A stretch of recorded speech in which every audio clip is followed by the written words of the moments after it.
Badlands, what are the Badlands? Explain those Badlands. That's a hell of a name.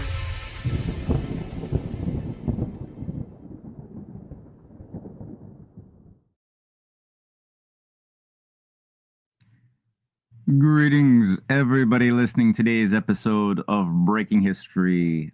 Gordon will be on very shortly. He's just tending to his little puppy, which received some surgery, so he'll be on, like I said, in about 2 or 3 minutes. But welcome. We're going to be talking about world events like usual, probably adding a little bit of contextual coloring so that people could hopefully appreciate some of the flashy lights with a bit more sense of context and historical coloring, which is always left out in today's treatment in the shorter and shorter attention span media world, and that includes the alt media world. I appreciate these longer format shows, but there is a noticeable downshift in concentration spans. I'm noticing that increasingly there's even apps, little phone apps where catering to the young 20-year-olds, teens especially, where multiple things can be done. You could play a video game while scrolling on TikTok at the same time. Now as if either one individually was bad. Now you can do both at the same time. So that concerns me. And I just saw a little flash of Gordon there. Hey, Gordon, how you doing? Hey, what's up, Matt? And what's up, everybody? Sorry for being tardy to the party.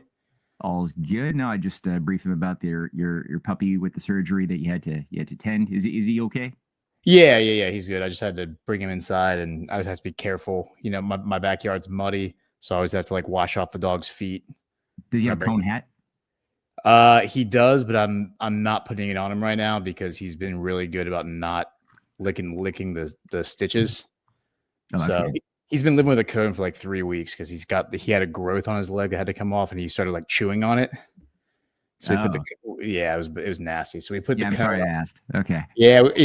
We put the cone on for that. So we had to wait for the scheduled surgery, and it's finally happened. So I've been trying to let him live without the cone as long as he doesn't mess with the stuff with the spot. So you're a good dog father, man. That's good. Yeah. Well, I hope the best for him. And we have a lot. I was just bitching a little bit about the young generation's challenges to defend their concentration span, which is concerning. I was just sharing my observations that I was shocked when my little cousin showed me how he can now play video games while at the same time scrolling on TikTok at the same time. I was a little jarred by the fact that both of those things are going on in kids' minds simultaneously.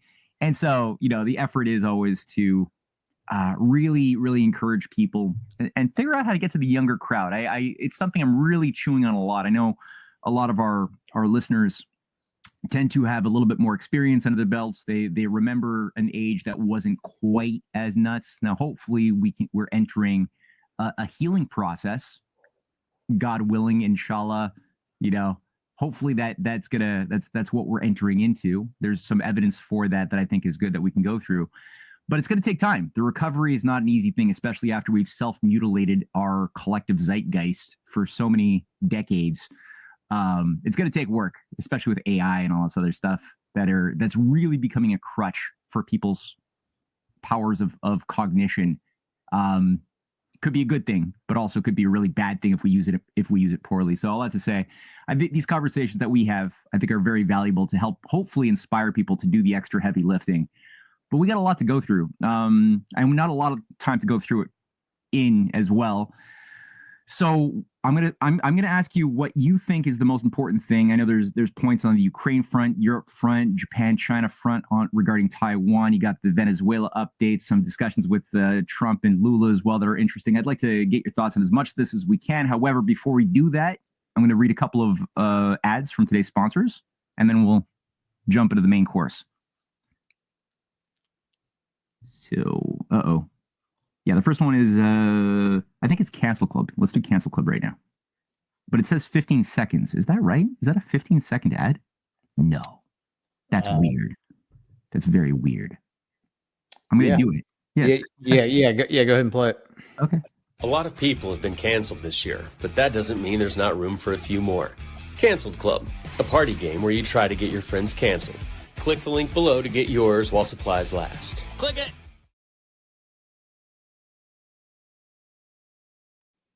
That's brilliant. Concise that. I like it. I like it. Yeah, me too. I'm gonna get one of those. That's actually it sounds like a fun party game. Definitely. Although I feel like we've been kind of playing that already. But no, it's gonna be fun to bring it to your own kitchen. Yeah. Now you can just play with the people in your life as opposed to just the people on the internet. Right. Yeah, this is great. All right, let's do My Pillow. Here we go. I'm excited to announce that we're having our biggest Made in America sale ever. We just put huge discounts on products made right here in the USA. My Pillow bed pillows, body pillows, go anywhere pillows, bolster pillows, all made with my patented adjustable fill. Mattresses, mattress toppers, mattress pads, adjustable bed frames, mattress foundations, and so much more. All made right here in the USA.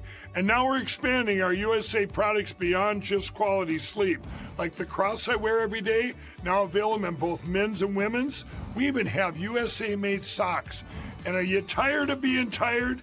Try our new health beverage, Rev 7. Or how about my coffee, the greatest coffee ever. So go to mypillow.com or call the number on your screen. Use this promo code to get deep discounts on all these products. Plus, for a limited time, your order ships absolutely free. All right. So I was thinking maybe starting up perhaps with the question of where do you think the meeting between Witkoff and Putin is going? I've gotten some sense from Peskov, the spokesperson for the Kremlin, that things are going pretty well, but we're not getting a lot of detail. Do you want to talk about that one a little bit?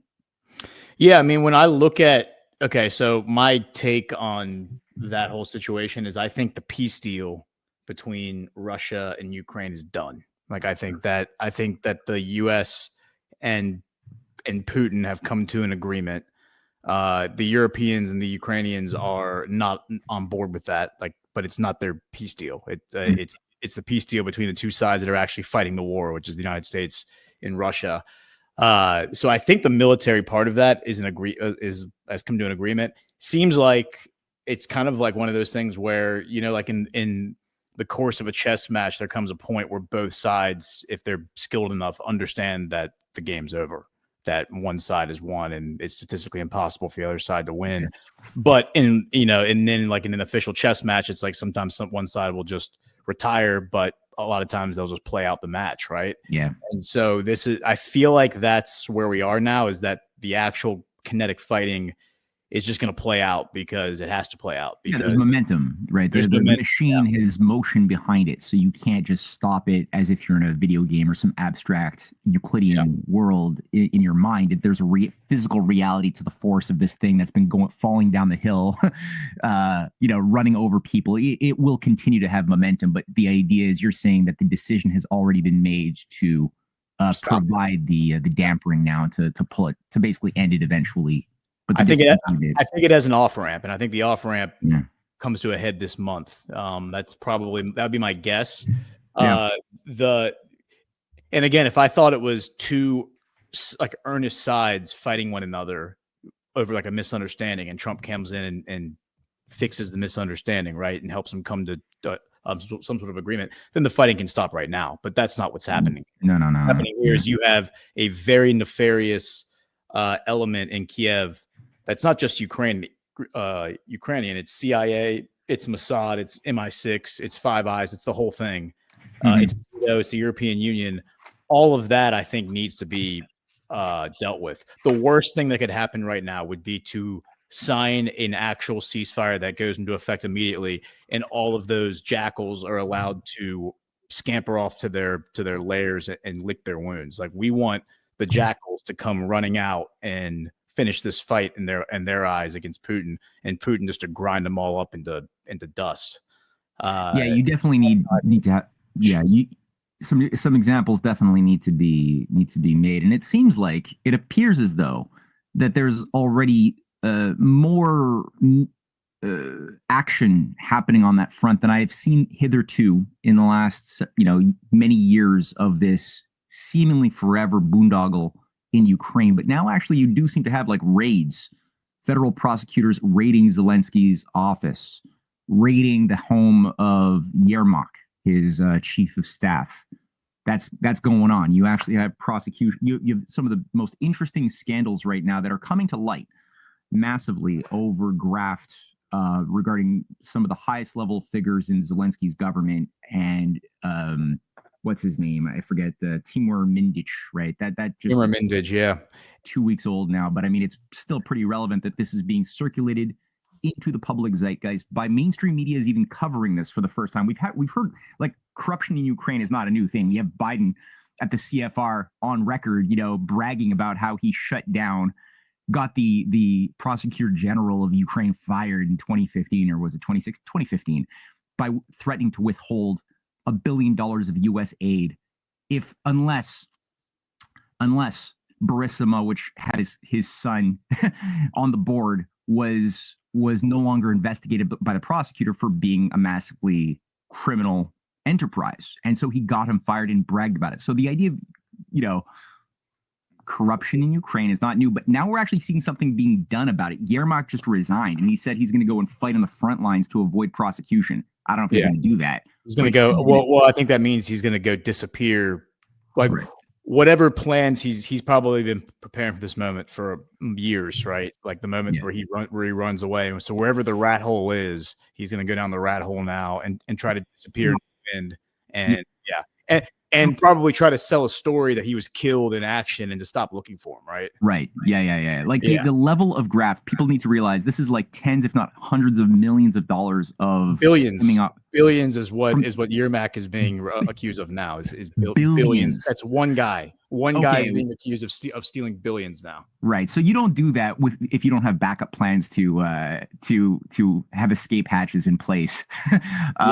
Absolutely. But the point is, that's a big deal. This guy's being flushed. And Zelensky even said that I came in with Yermak. He's been there with me my whole Yermak. He's been with me my whole career, and I'm going to leave with Yermak.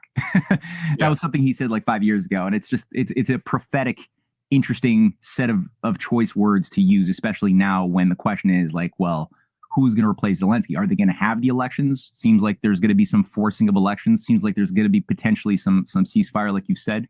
So what do you got there? Yeah, so this is Igor Kolomoisky, who, of course, is in prison right now, facing awaiting trial for his own prosecution. He's been in prison for the past 2 years under Zelensky. This is the guy that created Zelensky, by the way. Yeah. So the fact that he is in prison right now and had his citizenship stripped away because he's violating Ukrainian law by having tri-citizenship with Cyprus and Israel. There's a lot of signal here, I think, of support Burning Bright's theory of our boy Z. Because why is Zelensky suddenly running all these people out of town? Why is he arresting people? Why is Igor Kolomoisky coming out and saying about Timur Mindich, he's an idiot, not a mafia boss? That's the exact quote. And then he also goes on to say, this character is unable to come up with a complex corruption scheme involving bribes worth $100 million.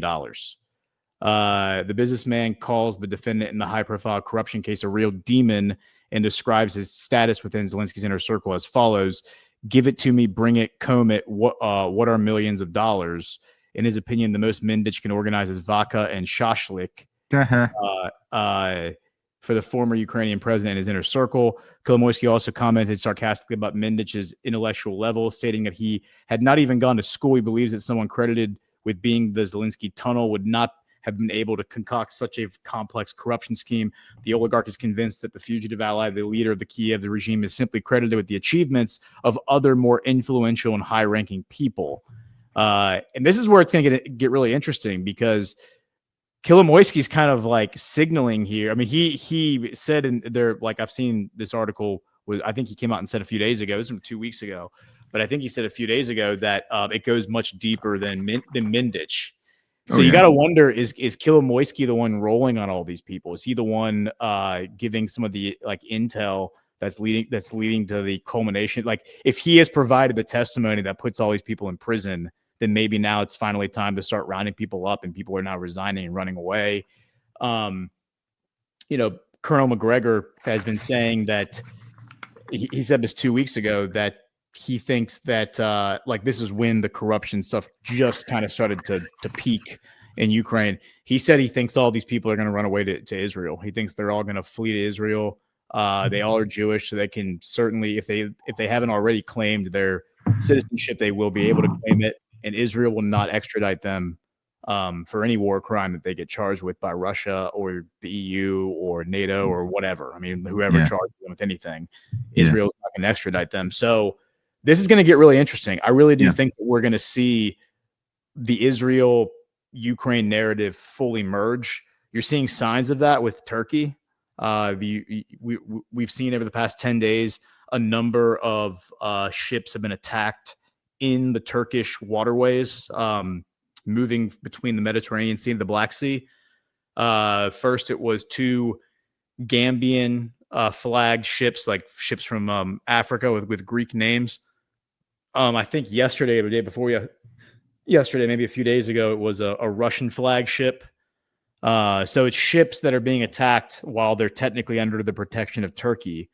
They're not Turkish ships as far as I understand it, but they technically at all, like they're being accused of being a shadow fleet. They're like the accusation from Ukraine is that this is a shadow fleet, but they're being attacked by Ukrainian sea drones, by NATO. I don't know if it's by NATO or by Ukraine, but Russia has stepped in, defended Erdogan defended Turkey and said that, you know, Ukraine is now attacking NATO, basically. You have Russia defending NATO against Ukraine, which is a pretty interesting dynamic. It also puts Erdogan in a really rare position because he's the only person, the only world leader in the world, as far as I can tell, who is being defended narratively by both Donald Trump and Vladimir Putin. Like they're both kind of going out of their way to stick up for Erdogan and stick their neck out for him.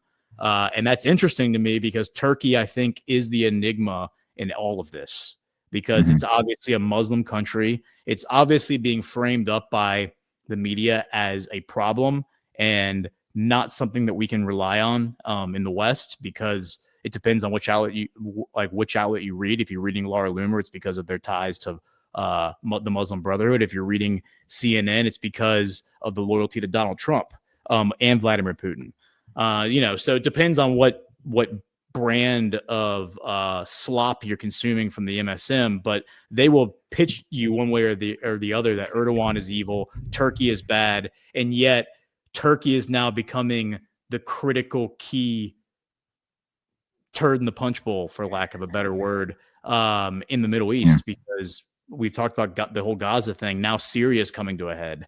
Now Lebanon's coming to a head because the IDF are bombing both Beirut and Damascus simultaneously. And all of these Arabs in that region who were fully prepared to be friends with Israel and seemed like they were accused by a lot of people of being Israeli puppets, installed as Israeli puppets. They're now standing up and saying, what the hell is Israel doing and why should we even continue speaking to them? This is exactly why Assad branded Israel as an enemy. It's exactly why Hezbollah was formed. It's exactly why Lebanon has been anti-Israel. This is why the whole region hates Israel, is because they do this shit over and over and over and over and over again for 75 years. And then the media just wipes your memory of what happened last week.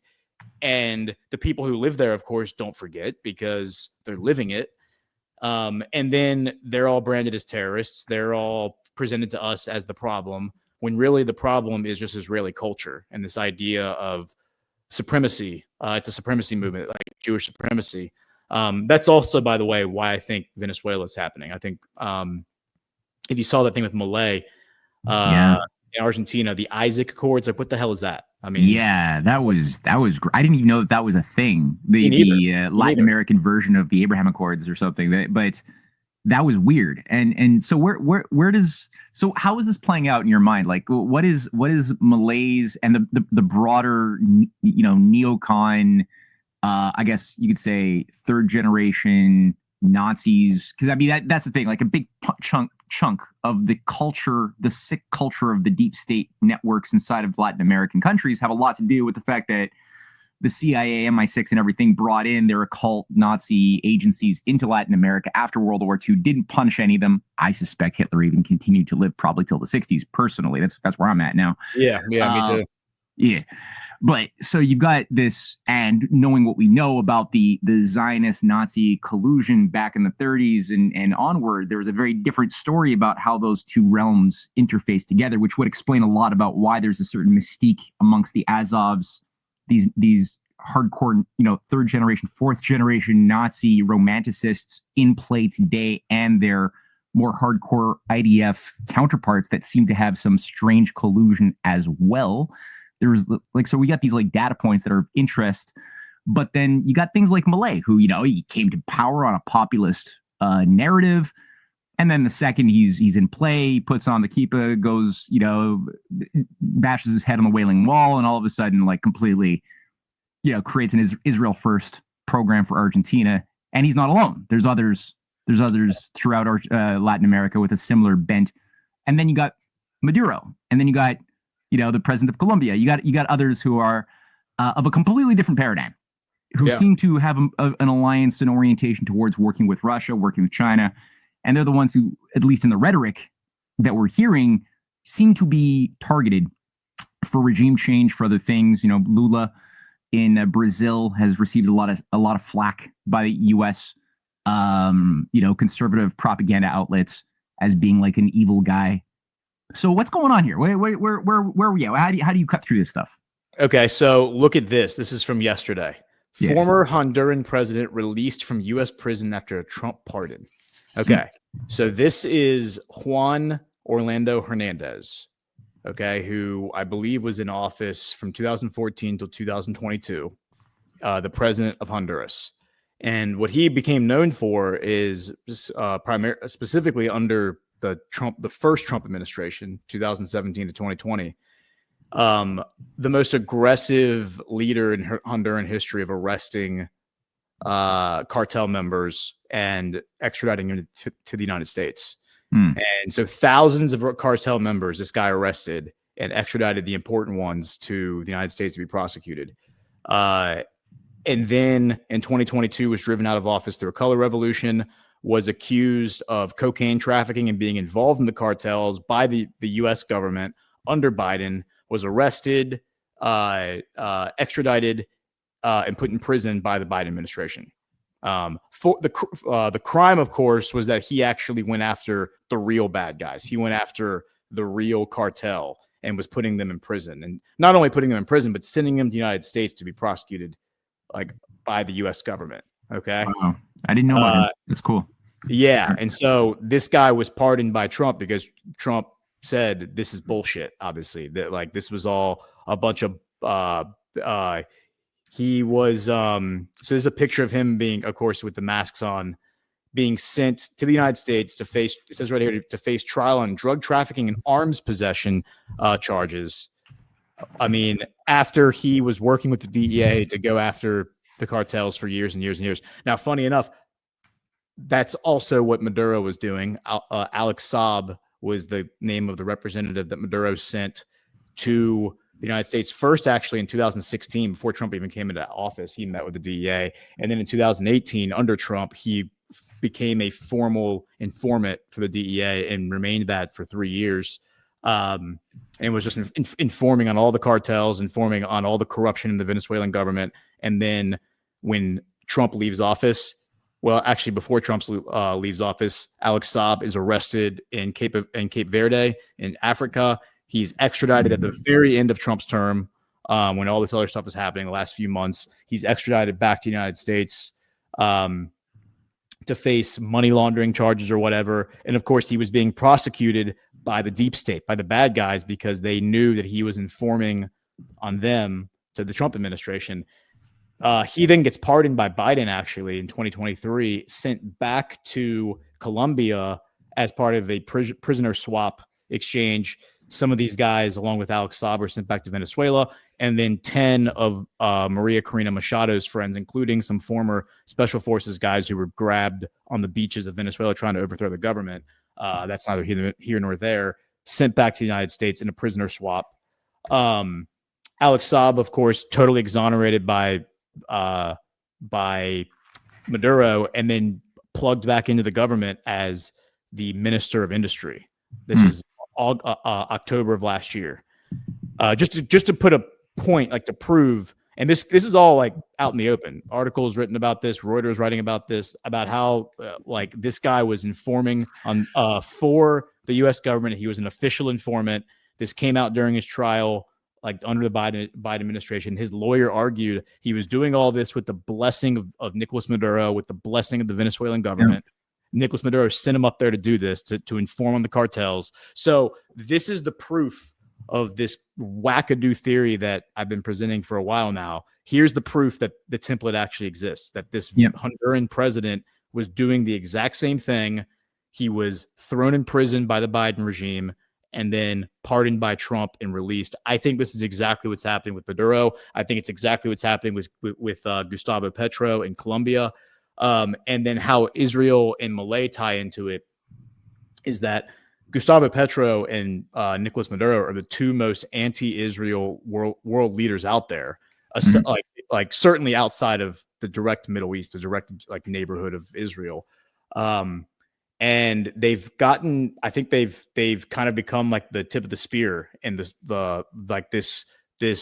global South confederacy that has formed, that we call the Sovereign Alliance. They've kind of become the tip of the spear against Israel and like their public rhetoric and the stuff they're saying. And now all of a sudden Milei comes out. He said this in August. He teased it in August, but now he's come out with this Isaac Accords. Like, we're going to sign the Isaac Accords, which the idea is to get all the Latin American countries and Central and South America to sign this agreement, basically to be subservient to Israel at all times, never criticize them, and become their bitch, like formally in like on paper. And then you would ask yourself, well, why would Milei do something like that? Well, remember, Mike Benz, I thought, did actually a really great dig when Milei first came into power. And he said, hey, everyone needs to pump the brakes on this Milei guy. If you look at what the situation that Argentina was in, they were the number one debtor to the IMF the year that Milei was elected. And the year before he was elected, their legislature passed a law saying that nobody had to pay taxes, like income tax that year, because the economy was so bad in Argentina, which means the debt to the IMF was not serviced that year. No. And then Milei comes in, and this is all like credit to Mike Benz pointing this out. He said, I think what's about to happen. This was like at the very beginning when Milei was doing the fuego. He said, I think what's about to happen is Milei's going to come in here and he's going to privatize everything.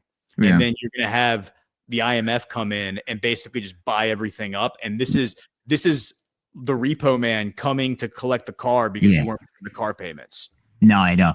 And I want people to really, and I'm going to get back to the Israel question and the influence of these different power dynamics and power groups in Latin America, but really just to hammer at this question, this is a great opportunity for some soul searching for a lot of conservatives who are great people, because the love for Milei, the almost euphoric celebration of Milei was out of this world by so many of my friends in Canada and the US who really just wanted to see like some anti-woke resistance take power. And there was a lot of language he was using, a lot of rhetoric about, no communism, no new world order, no globalism, no, all of these things, pro-Christian values, all of these words were very passionate. Maybe he meant some of what he said. I don't know.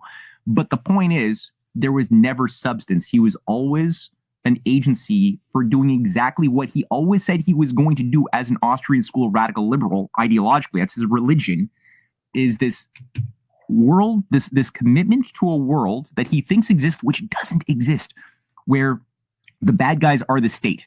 The reason why we have poverty, we have bad things happening, is because we have nation states that prohibit our ability to do whatever we want to do. And if we just got rid of laws, got rid of nation states, we would let everybody just be whatever they want to be, which is very liberal, by the way, as a philosophical thought. Oh, it's extremely liberal. Yeah, it's very liberal. Yeah. And then we'd have free markets reigning happily. Everything would be privatized because private, interests are obviously more noble than the state, than governments. And that's exactly what he did. And he just privatized everything. And you had a certain amount of monetary increase because he put so much effort now into totally opening the doors to exports of raw materials and things like that. He's like, yeah, come on in. No more regulation. Just do the mining. Do whatever you want to do. Yep. will be an extractive zone, but the heavy industry, all of the indices of actual manufacturing were shut down. The impoverishment, like radical impoverishment, increased massively, which nobody wanted to look at. They just wanted to look at money coming in because there was more money coming in because you're getting extractive, but you're not creating a real nation. And all of the interests who are now controlling the levers of production are tied to the IMF or tied to the global venture capitalists, the venture funds, which are the ones who are the vulture funds, I should say, which are the ones who are being used as like minions of raping and destroying nations from the inside. And they have been since the 70s, especially the Soros types out there, the speculators. That's exactly what happened. And now he's like turning Argentina into an arm for Israeli intelligence. Yeah. So is he going renegade? Is he doing this by himself, or is there like a broader network that you're looking at of other countries? I think he's part of a broader network. I think he's like a deep state agent. That's my guess, is that he's some sort of an agent. He's obviously like a television character that they've sent out, and they're like, hey, take the chainsaw and be a jackass and, kind of do the Trump thing, like do the Trump WrestleMania thing, because everyone's going to love that. It's going to go viral and you'll become famous and all that stuff. But you're absolutely right. And when you like that, the world that you described, which is exactly what the Cold War encapsulated this. And this is why I think a lot of like dystopian fiction about the future actually like addresses this dynamic, the idea of abolishing the nation states, like blaming everything on communism and blaming everything on the inherent corruption of government and the inherent corruption of public bureaucracy. The alternative to that, like when you just go in and you just break up the nation states, you break up the government, you just privatize everything, is you get transnational corporatism. And that's like when you see these shows and these movies and these books where like three corporations run the whole galaxy, or three corporations run the whole world. Like the movie Idiocracy, where like everything in the future is sponsored by some corporation. And you're still a slave. You're just not a slave to the state. You're a slave to a corporation.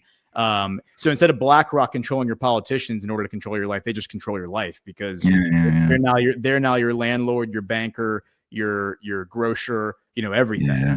So it's just like it's direct. It's communism by a different name, but it's all the same thing. It's all institutional, bureaucratic totalitarianism. Honestly, do you like fascism? Do you like corporatism? Do you like communism? Do you like socialism? Which flavor do you want us to serve it up for you? Exactly. No, I think that we need to almost scrap a lot of the terms that we've been induced to use, because even the terminology, the word communism as it's known, is such a recent like word that was just introduced at the end of the U.S. Civil War. Like that's when Marx wrote the Das Kapital, and the Communist Manifesto was like 1848. Little bit before the U.S. Civil War, but that was like the first publication of the Communist Manifesto. Now there's obviously garbage Trojan horse crap in there. I mean, for obvious reasons. There's the whole occult, intelligence network behind Marx, and especially Engels, who I think is his handler the whole time. But besides that, it's such a new term. But I think that the term like oligarchical collectivism, for me, I find that gets you more at it, because it's like the oligarchy works collectively for themselves against us, or like, technocratic feudalism. That's another one I'm okay with. That's what they want. They basically want to go back to the medieval ages when most people didn't own anything. They weren't allowed to move beyond the lord's estate that granted them the right to have like maybe a little roof over their head, but they weren't allowed to shoot the lord's rabbit, or else they're going to get like, drawn and quartered. That you had like little iron bars, like you would brand cattle for humans who like infringed on, picking corn from that lord's estate. Yeah, indentured servitude. So that's kind of what they want, except it wouldn't be the same form, but in the essence of it all, it's the exact same thing. Yeah. And it'll take on, like you said, so many different flavors. You like corporate fascism, you like national fascism, you like national socialism, you like whatever we'll call it like libertarian capitalism, whatever. Yeah. But the effect is always going to be the same thing at the end of the day. And it's like the Soylent Company from Soylent Green from 1972 with that Charlton Heston like propaganda thing, which is essentially, like everybody, the Soylent Company runs the world and everybody's eating Soylent Green. Yeah. And it's like at the end of the day, you got the famous scene of Charlton Heston trying to figure out what is this soylent that everybody is supposed to eat. And he's like, oh, damn it. It's the euthanized old people. It's people. You bastards. And he does the Planet of the Apes scene. in the same scene in this movie, at the same time. But all that to say, it's like that's exactly the brainwashing that we've been acclimated to in all of the Netflix shows and Amazon Prime shows and movies and films for decades, and it's accelerating. But the idea of like, well, what does a healthy nation look like? What was JFK doing when he was battling this deep state? What was FDR doing when he was like battling this Wall Street cabal and London cabal, pushing fascism in America? What were they doing to wield the power of the Constitution in an active way? What was Lincoln doing? What was McKinley doing? What was like Garfield doing? What was like, we could learn so much if we actually had some healthy propaganda, like some healthy movies and creative, not just documentaries, but also just like creative productions, to give people a sense of like, what does a healthy world based on cooperating nation states look like? And think about like how we could build things together and stop evil together using this power we have available to us. But it's like, no, our imagination is so cut down by this dystopic repetition. It saddens me. It saddens me, Gordon. Yeah, well, I mean, we mentioned Hitler earlier. I mean, look at the whole framing that is being presented now. I mean, like this is why the hyper focus, I think, on Hitler has been at the very forefront the past 10 years. I mean, it's really come to a head here in the past year or two, like, since the whole Kanye DEFCON 3 thing, with like the rise of Nick Fuentes and all that. But look at what they're offering as the alternative. Like the alternative that's being offered up, like they're putting Israel right in your face and being like, Israel was the worst. And I think most people agree, like, yeah, Israel kind of sucks. Like their culture and their way of doing things suck. Like that needs to be addressed. The answer, like the Hegelian dialectic, like the problem solution dynamic they're presenting is, well, how about national socialism? Like you like nationalism, you like populism, you like this Hitler guy, right? Don't y'all like this Hitler guy, Groypers? Well, he was a socialist. Maybe socialism isn't as bad as y'all thought it was. Maybe, maybe the Jews lied to you about what socialism actually is. And, maybe Hitler was actually the good guy. Maybe socialism was actually this great thing that we should try out here in the United States, even though we've all already been living under it for the past 50 years. That is where I think they're pushing it right now. That's where I think like the technocrats would love to see like a NatSoc, National Socialist, like right-wing movement, like really grow in the United States, because then they can formally come out and be like, yes, we're socialists. Yes, we're corporatists. Yes, we love the private sector so much. We want to make sure the private sector has our values. So only companies that have our values, these American values, are going to be the companies that we partner with the government with in order to pick winners and losers in the marketplace, just like Hitler did. And it's like, but they're gonna gloss over the fact that Karl Marx, who you already mentioned, his mentor was a guy named Moses Hess, who's literally the founding father of modern communism, a Jewish rabbi. They call him the communist rabbi. And according to him, he was a very devout Jew. He said that the roots of socialism and communism are totally rooted in the ancient Jewish community of like 160 people living together. And, once you get beyond 160, like it becomes a lot harder to maintain. I think that's what even Hess said that. But he was just talking about like local government like functioning as a collectivist system, and like in the ancient world. And that's how, the most successful communist models are gonna go. How do you square that circle? Like, how do you like, if Hitler was everything that they say he was, in terms of being like anti-Jew, anti all of that, how is he then the leader of a national socialist movement when the guy from Germany, Moses Hess, who was sponsored by the Rothschilds, whose students, Frederick Engels and Karl Marx, go on to write the Communist Manifesto, but Moses Hess himself published 7 books about communism in the 11 years before that, including one called Socialism and Communism.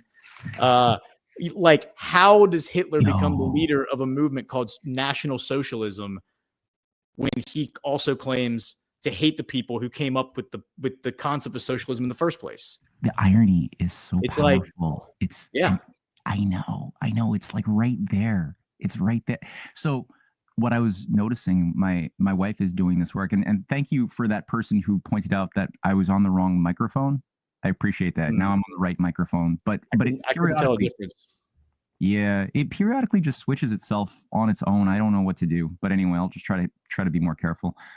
But yeah, like you had, as you pointed out, the idea of cult communes where people owned nothing. They had a rabid population control. There's all sorts of pre-Marx, pre-even Hess examples of these applied and used.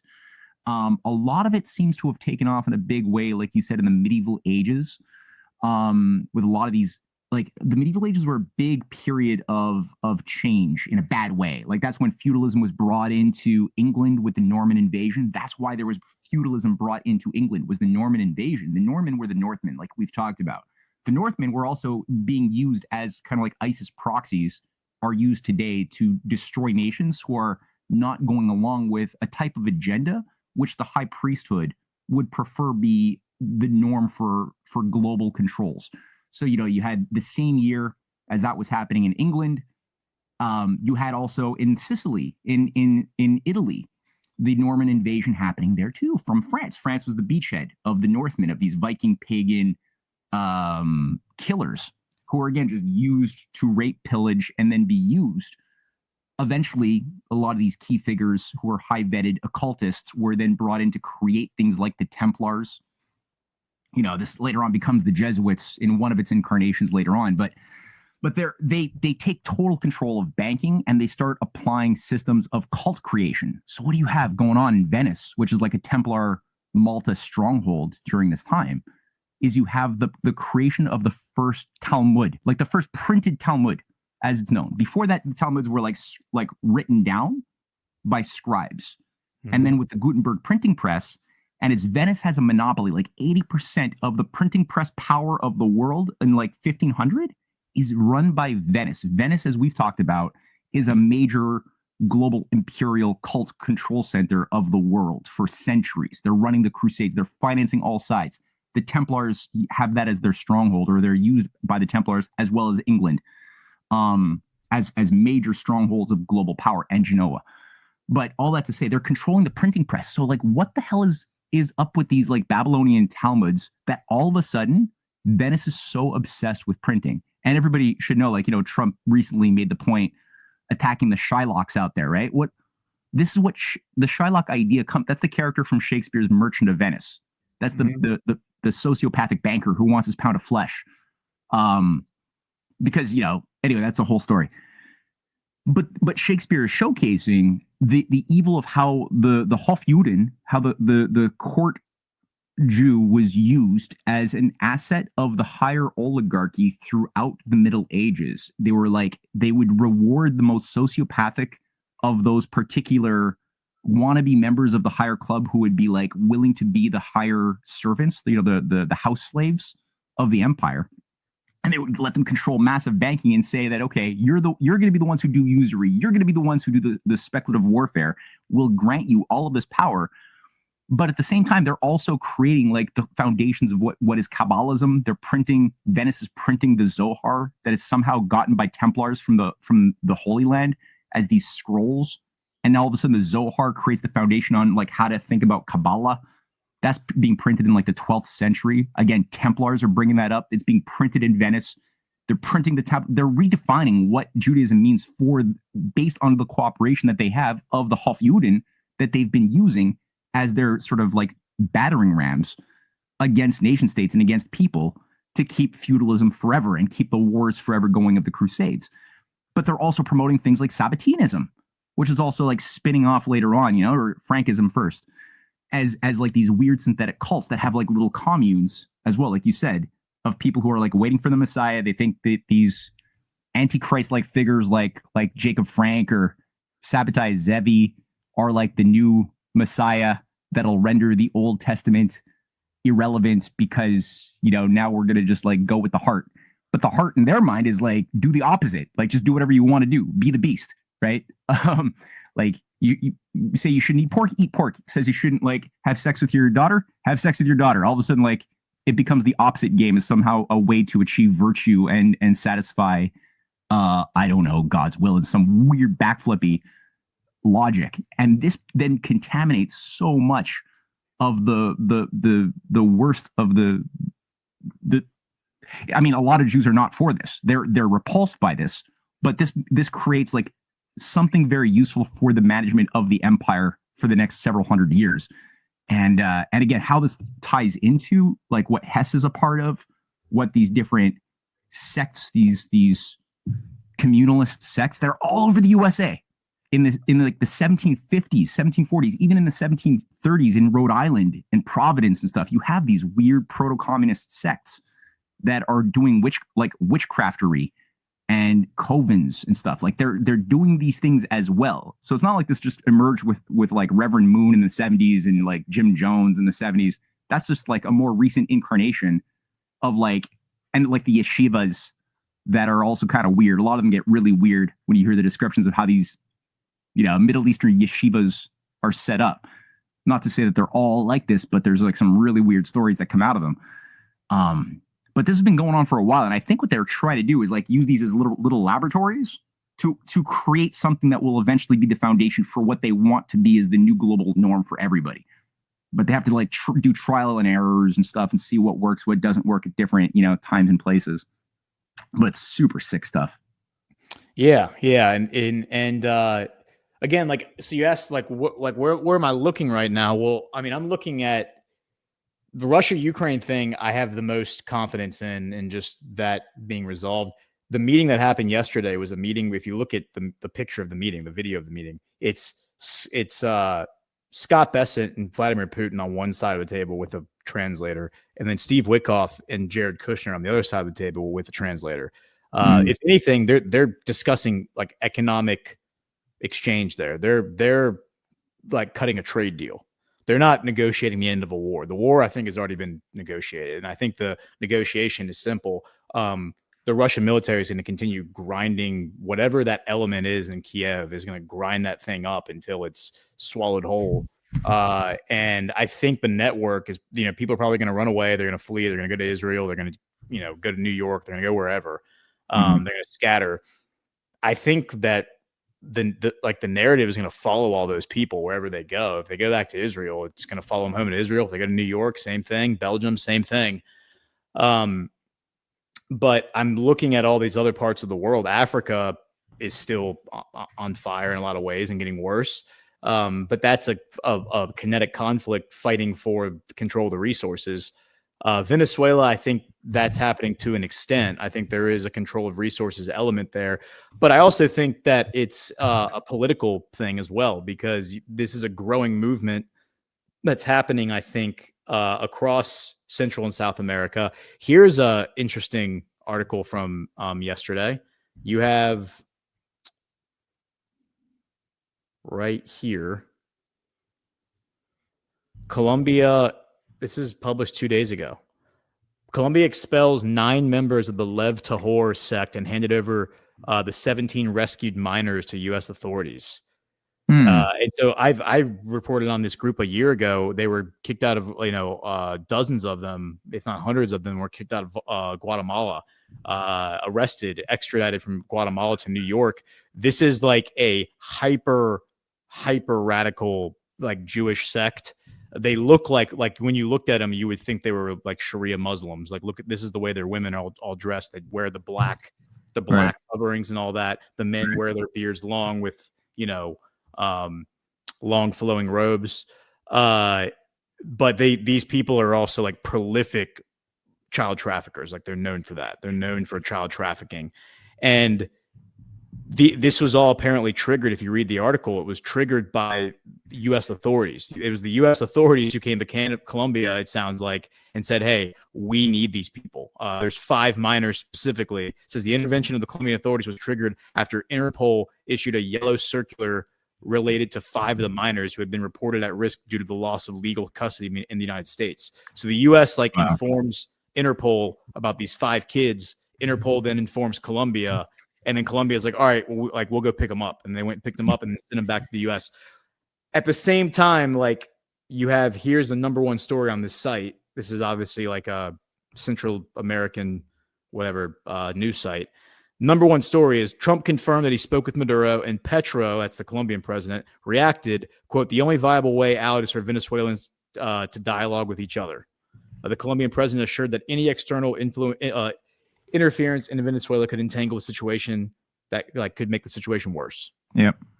So these three characters on screen, this is Trump, USA, Maduro, Venezuela, and Gustavo Petro, Colombia, are like in this little soap opera right now. But at the same time, they're working together, taking down cartels, taking down child trafficking rings, going after Jewish, like these Jewish networks. You know, I don't think like cults, like not like cult networks. It's like cult networks that are, you know, ostensibly Jewish. At the same time, there's a big Jewish conference happening right now. I've seen the clips all going viral, people speaking at it, and they're all like pulling their hair out, mad about what's happening with the Russia-Ukraine stuff. They're mad about what's happening in Venezuela because they want Maduro thrown out because he's such an anti-Semite. They're mad, obviously, about what's happening in the Middle East, and they're like, nobody should tell us that we're going to stop fighting. We're going to keep fighting as long as we want to fight. You know, it's very much an us versus them mentality, meaning like the Jewish diaspora versus the world. And one of the things they're really mad about is the way Trump handled the Mamdani meeting a few weeks ago, right? They're livid over that. They're livid over the Syrian president visiting 3 weeks ago and the way he was treated by Trump. They're livid over the way the Saudi crown prince was treated. Like all these little things are happening. It's like little paper cuts. And you listen to how the leadership at these big confaves, you know, I'm talking about the president of the World Jewish Congress, Ronald Lauder is his name. He was irate talking about this stuff. You go listen to the way the Jewish leaders are talking about Trump. They are not fans of Trump. I mean, the formal polling that's out there says that less like 30% of Jews approve of Trump's current, like give him an approval rating. Now, I don't know if polls are real or not. That could all be fake. I kind of dismiss all that stuff. But even Trump was citing that as a statistic. The people in these speeches were citing that as a statistic. And it really makes you kind of scratch your head and say, wait a minute, this doesn't make any sense. I mean, it makes sense that at least 30% of Jews would support Trump. Look at what he's done for Israel, right? Look at how much of an ally he's been to that community. But why do 70% of them hate him?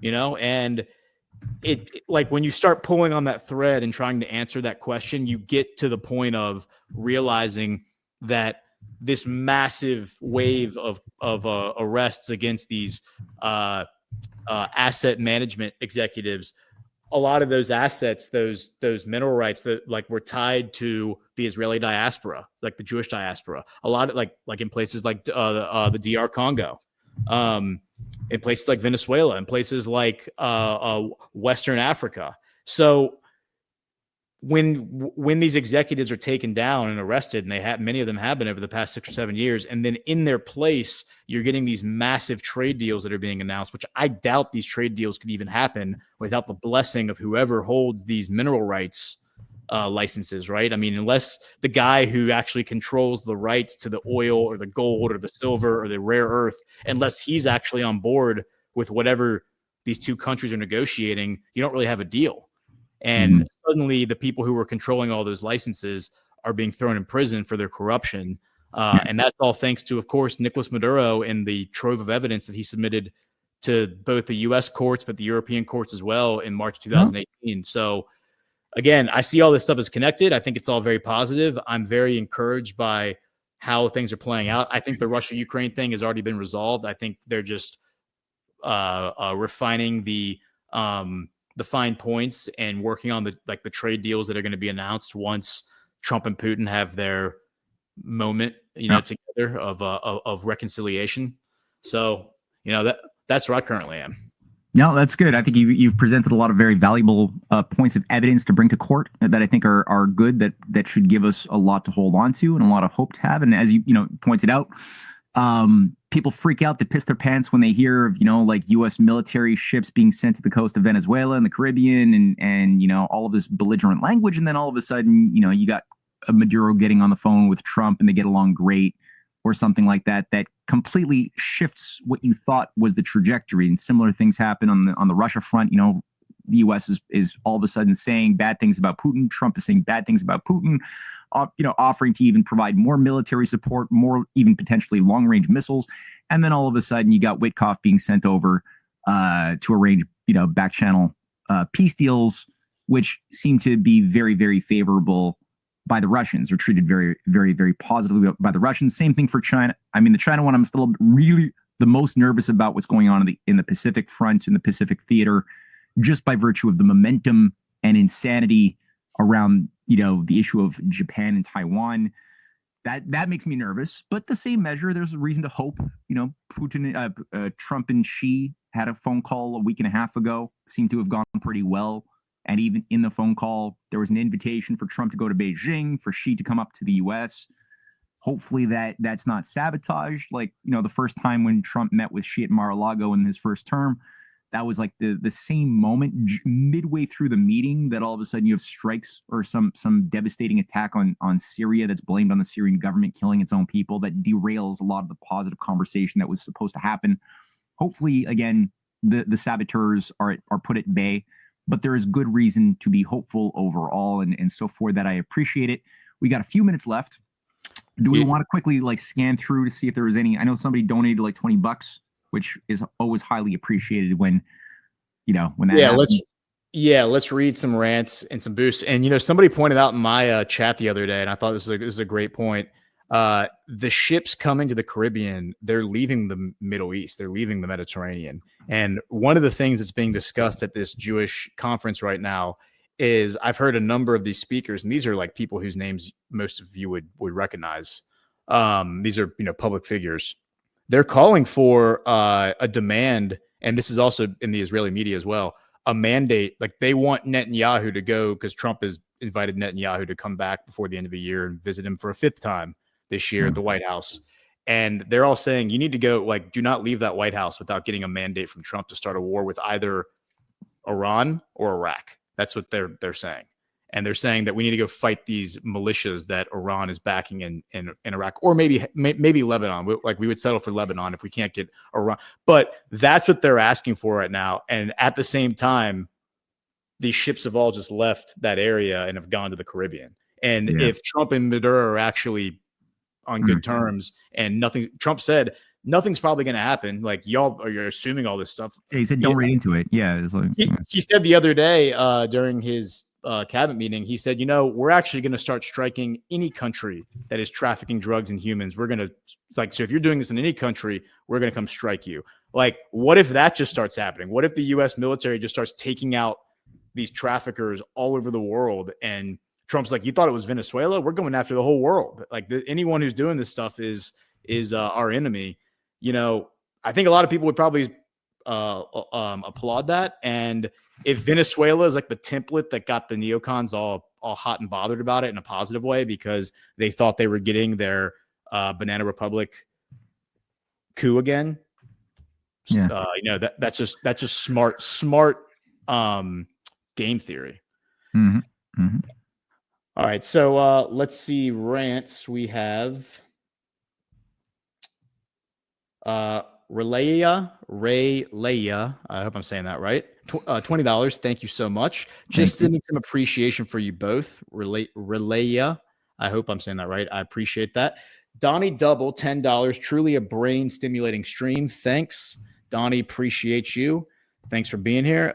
Let's just check the boost real quick. There's a question just I want to address quickly on David Irving. Yes, it was asked, have we read any of his books? Yes, I've looked into him. I've read one of his books and listened to many of his interviews. And what I will say about David Irving is that's the reason why I've been working on a book called Why Real Patriots Don't Think Like Hitler. It's based on a series of essays that I published on Badlands Substack. There's been 7 parts. There's going to be an 8th and a 9th part. I'm going to just title up, make it a book. But I did that specifically in order to address the fallacious narratives that have been put out by limited hangouts like David Irving, like George Sylvester Virake, like there's many. There's quite a few. A lot of them came to prominence during the Cold War to try to run cover for the occult Gnostic orders at the top that seeded fascism in all of its incarnations, and especially the Templar and Malta orders that ran so much of the occult inner sanctum of the Thule Society, the Wewelsburg Castle Satanists around Himmler and others. So there's been an effort to try to paint that whole picture out of our history, because if we saw that and appreciated that, we'd be able to see what is transhumanism today. We'd be able to understand how it's reemerged under Project Stargate and the Oracle operations that are in play right now, or the Palantir operations that are all part of that exact same thing in direct continuity. And as well as the David Irving is also running cover for the U.S. fascist movements that were highly embedded throughout the U.S. On a myriad of levels, including Elon Musk's own grandfather, who ran one of the most important branches of this U.S. fascist thing called Technocracy Incorporated, at least its Canadian branch, that was run by Joshua Haldeman, which again is still in play. None of these things, the silver shirts didn't disappear. The groups that sponsored the Madison Square Garden Nazi rally that had like Hitler and George Washington with 40,000 people in Madison Square Garden, New York in 1930, from 34 to 38 annual big parades, and none of that stopped. It all continued on, and that's what Irving is writing out. He's writing out the Wall Street, City of London bankers supporting the rise of fascism and all of its incarnations. He ignores all of that stuff and really nudges the mind towards really just focusing on the singular issue of Jew bankers and Freemason Jew bankers specifically, which is highly oversimplified. And I think it really causes us to fall for a trap. So my book is going to be directed towards providing, I hope, an antidote for what's being promoted by Nick Fuentes and others, because they're all telling people to read David Irving. He's becoming like a new mainstream historian all of a sudden. Joe Rogan, others are promoting him. And I said that my book was going to be out before Christmas, and it's not going to work. I thought I had one last chapter to write. I'm just going to say I'm sorry to everybody who was hoping to buy it for their families or whatever. And I've got a lot of people writing to me saying that they want the book. It's going to take longer because that last chapter, I just scratched on something, and it touches on the Sabbateans and the Franks and how they were seated by Gnostic Catholic orders in the Middle Ages. And it's all of a sudden put me on a different rabbit hole. So it's going to take longer to piece that picture together, and like the origins of the Babylonian Talmud and who rewrote it several times over to infuse very toxic ideas about looking at non-Jews as subhuman or something. So it's going to maybe be January now. So I'm just saying that as a little I'm sorry to those out there. Well, it wouldn't be a good show if we didn't get an apology from our Canadian co-host. So no, good. I've never heard of David Irving, so I'm not familiar with David, but I am familiar with your work and the stuff you've been working on. So I look forward to reading that. And I think that time just requires a lot of nuance and discernment, and falling into the simplistic oversimplification instinct that we fall into, because this stuff is hard and it's hard to grasp even when you dedicate a lot of time to researching it and thinking about it. It's still hard to figure out. So they want you to oversimplify it, and they want you to just take the easy way out, which is to make it all about Hitler or make it all about identity politics. So yeah, and I'll just say one last thing. Christmas is coming, and if you want to cut through it, shameless plug on my side. I'm sorry, again, another Canadian apology, but Revenge of the Mystery Cults, volumes 1 to 3, Mystery Babylon in the Age of Aquarius, and the Occult Tesla, and Edgar Poe's Final Mystery. All of that stuff makes great Christmas gifts. Just saying. Hint, hint, highly recommend that. You should put the link in the comments, not in the chat, but in the comments, so that people listening to this on replay can find it easily. Yes, sir. Okay. Cool.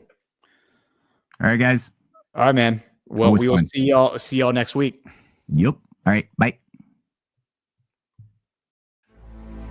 Thank you so much for joining us, and don't forget to hit the thumbs up on this video. And a special thank you to all of our advertising partners. Please remember to shift your dollars to support those businesses that support Badlands Media.